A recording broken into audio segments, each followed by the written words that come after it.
Welcome back to a Book a Day podcast. In the previous episode, I narrated the first 4 chapters of the book Heartbreak by The School of Life. In this episode, I'm going to narrate the next few chapters, and I hope you're going to continue enjoying this book. So let's start with chapter 5, which is on attachment theory and breakups. So here we go. Chapter 5, Attachment Theory and Breakups. There are so many ways to be unhappy in love, but one kind which modern psychology has given particular attention to is relationships in which one of the parties is defined as avoidant in their attachment patterns and the other as anxious.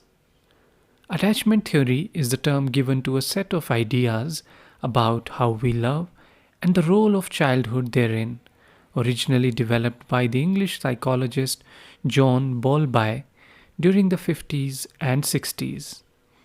It divides humanity into 3 categories according to our varying capacity to behave with confidence and trust in relationships.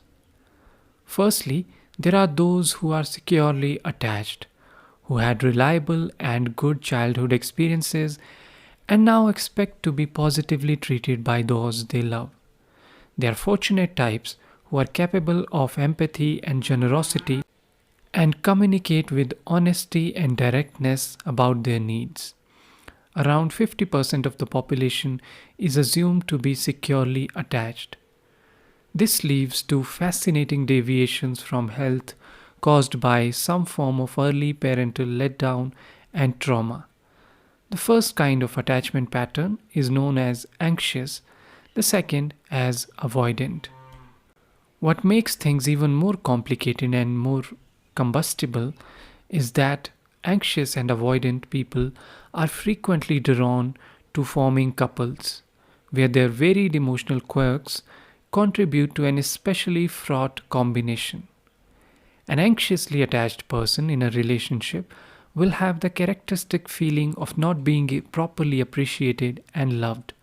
They tell themselves, like so much more closeness, tenderness, and physical intimacy, and are convinced that such a union could be possible.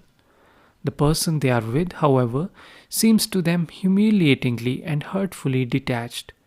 They never seem to want them back with as much intensity as they are offered. The anxious lover is hugely saddened by the coldness and distance and gradually falls into moods of self-loathing and rejection, feeling unappreciated and misunderstood, as well as vengeful and resentful.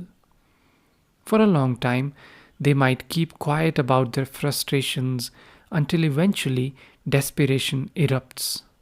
Even if it is an inappropriate moment, they won't be able to resist addressing the issues right there and then. Predictably, these sorts of fights go very wrong. The anxious lover loses their calm, they exaggerate and drive their points home with such viciousness that they leave their partner convinced that they are mad and mean.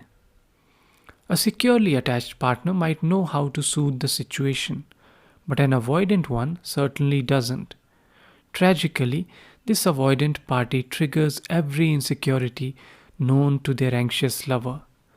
Under pressure to be warmer and more connected, the avoidant partner instinctively withdraws and feels overwhelmed and hounded. They go cold and disconnect from the situation, only further ramping up their partner's anxiety. Underneath their silence, the avoidant one resents feeling, as they put it, controlled. They have the impression of being harassed, unfairly persecuted, and disturbed by the other's neediness. They may quietly fantasize about going off to have sex with someone else completely, preferably a total stranger, or about going into the other room and reading a book. It helps immensely to know that this kind of relationship is not unusual.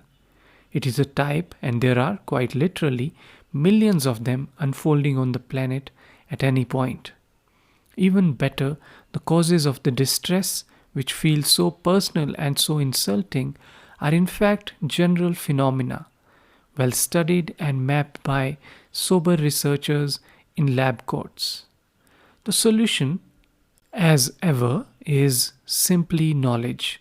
There is an immense difference between acting on one's anxious or avoidant impulses and, as would be preferable, understanding that one has them, grasping where they came from, and explaining to ourselves and others why they make us do what we do.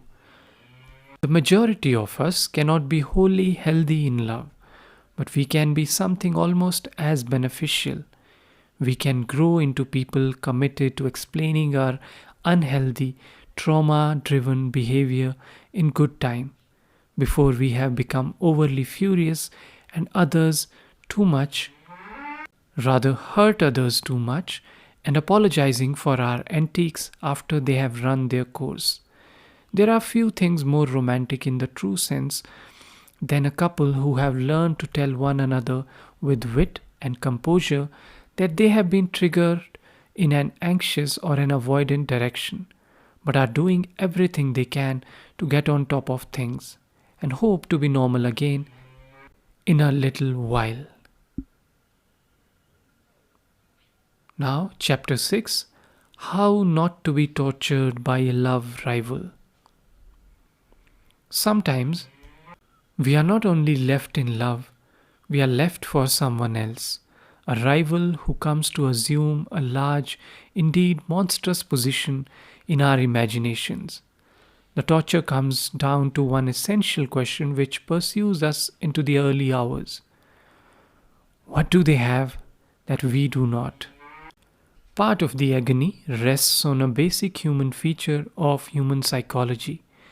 We know ourselves from the inside in great dispiriting detail, whereas we know others and we can know others only from the outside, from what they choose to reveal, which may be almost nothing aside from an attractive face and a charming manner. As a result, we may feel that the person we have been left for, whom we know only on the basis of having briefly met at a party or by having stalked their online profile, is accomplished in every way. Where we are shy, they will be confident. Where we are chaotic, they will be organized. Where our sexuality is complex, theirs will be simple. Where we are dull and domestic, they will be exciting. Well-meaning friends may try to bring us back into contact with our good sides.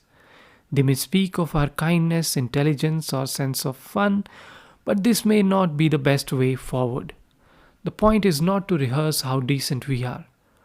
To properly get over the pain of a love rival, we need to realize how mediocre pretty much every human who has ever existed tends to be. There is not, in fact, ever any such thing as a perfect person. There are merely differently tricky ones, as our former partner will inevitably learn. Our failings or defects may well be real, but the picture we have got of ourselves as compared with our love rival is skewed by undue ignorance. Recovery does not involve the denial of our less admirable sides. It requires a more nihilistic and therefore more balanced sense of what people in general are like. Of course, the rival has qualities that we lack. It is true that they have better hair or a more impressive salary, but at the same time, they have an enormous number of very serious problems, which we can be assured exist not because we know them, but because we know human beings in general. No one examined up close is ever anything other than disappointing. Every person we share a life with will prove at points so maddening we will on occasion wish they had never been born.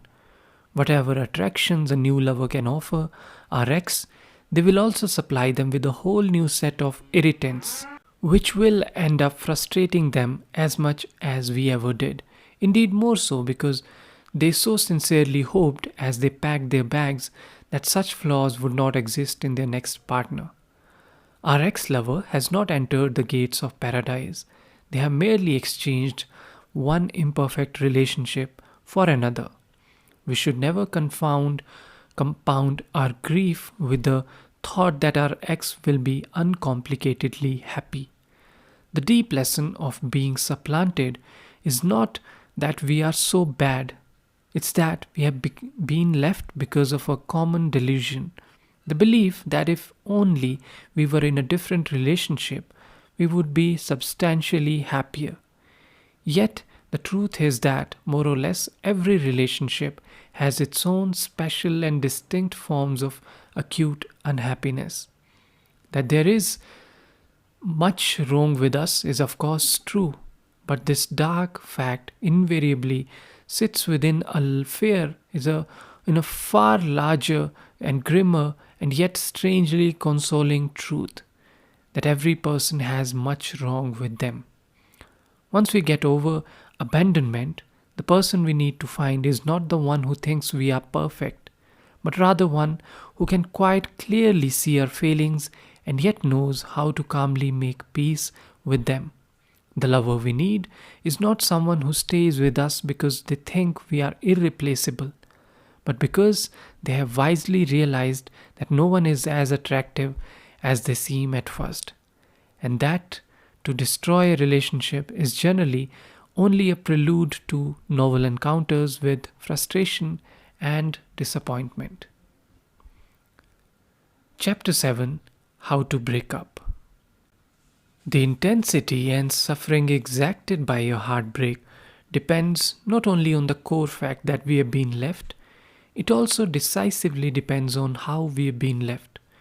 Our hurt can be hugely intensified when we have been left badly, just as it may be rendered a great deal more bearable when we are fortunate enough to have a lover who has learned the psychologically rich art of a mature breakup. There are certain things guaranteed to make a breakup worse than it ever needs to be. 1. Lingering. All decisions around relationships should be taken with the awareness that life is desperately short for both parties. It therefore really should not matter that a holiday has already been booked or that preparations for our birthday are awkwardly well underway. As soon as the decision has been taken inwardly, a courageous lover will not dither out of a misplaced desire not to upset pre existing plans. They know they must leave. They are ruining things, of course, but they can see that the holiday or restaurant meal would in any case be doomed, and they are kind enough to know not to waste any more of anyone's precious time. Second, collateral accusations. A wise departing lover knows not to accuse the other of more sins than they are guilty of. It is not our fault that their career is going wrong, and we truly are not responsible for their insomnia or conflicts with their brother. The wise lover keeps the list of accusations down to the specific problems that necessitate a breakup. They don't use the parting as an occasion to rehearse all that happens to be a bit wrong with us, an inevitably far longer but irrelevant charge sheet. Third, deceptive niceness. The most harmful lovers are those who labor under a misplaced impression that they need to be nice, even when they are breaking up with us. But there is in fact no need for honeyed words. We simply require the basic information and then some privacy to put ourselves back together again. Indeed, ongoing niceness simply confuses us all the more. The tenderness makes us ache to restart the relationship. There seems no reason why not, given how they are behaving. We might even, if we are properly unlucky, end up in bed once more. Number 4, evasiveness. Clumsy lovers are so scared of the news they have to share with us, they cannot bear to come out with it cleanly, and so let it seep out in odd symptomatic ways. They start drinking too much, they come home very late, or they advance odd sounding theories about relationships. They seem to hope through their perplexing and harmful behavior to be pushed rather than to have to jump. On the other hand, there is so much that can spare us excessive pain. First, directness. Kind, departing lovers make a sharp break. Once they have decided, they move swiftly to letting us know. They clear off quickly, they don't hold out hints of reconciliation, they don't suggest that if we changed in certain ways, they would reconsider. It's awful, of course, but there is a vein of mature kindness in their brusque manner. In an obviously difficult situation, they are sparing us the extended torture of false hope. Number two, clear reasons. Good departing lovers try to explain in convincing ways why the relationship didn't work out. They might point out, for instance, that you are both quite anxious by nature and therefore struggle to soothe and calm each other. This is not so much a complaint about you as an observation about why the fit between you as a couple wasn't helpful. Or they may explore the ways in which the two of you have powerfully divergent attitudes to money and hence are set on a serious collision course. They are not saying you are a fool, just that the two of you turn out not to be very compatible partners for each other. Number three, honesty about who they are. Compassionate departing lovers let us see and actively remind us of what is not so nice or good about them. They admit that they brought a lot of difficult things into the relationship. Perhaps they are deeply obsessed with their work. They may acknowledge that they are bossy or very controlling. They might be open about their unfaithful nature. They are doing us the kindness of showing us that a life with them would be difficult in major ways. We are losing them, but we are not losing the prospect of a blissful or problem-free future. Number four, honesty about who we are. Without being aggressive or mean, good departing lovers give us a fair picture of why, in fact, they found it hard to be around us in the end. They are not being bitter or exaggerating. They just fairly and honestly say that as a matter of fact, they found our domestic disorganization or our intense neatness oppressive. They were perhaps unable to come to terms with our very relaxed attitude towards time or our manic punctuality. They found they could not live with our sexual complexity or with our austere seriousness. This is hard news, but it is also very constructive and useful. There are few times in life when another person is genuinely frank with us about what we are like to live with. They are not saying that we are bad people. They are showing us that we have a very distinctive personality. We are going to have to take this into account in the future if other relationships are to go better. It's not that we have to radically change, and perhaps we cannot, but we need in the future to factor more of who we are into any relationship with another person. We will have to be frankly early on to ask in good time for forbearance and to realize that we might be daunting or challenging in many areas. Number 5. Being hated.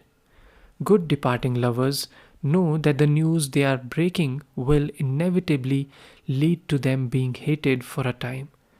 They are sanguine and brave in the face of this. They don't suffer from the fateful and sentimental desire to be loved by people they no longer love. We are gradually disentangling two distinct sources of pain which mean very different things. There is the sorrow of losing someone we liked, but there is also the suffering caused by the unfortunate ways a lover acted at the end, which tells us about them, but not really about us. We may not be able to escape the agony of a broken heart, but we can always strive to keep the suffering to a wise minimum. So that's it for today, and I hope you're continuing to enjoy this journey. I will narrate the remaining few chapters in the next episode. Once again, thank you very much for listening. I hope you will continue supporting. Thank you very much.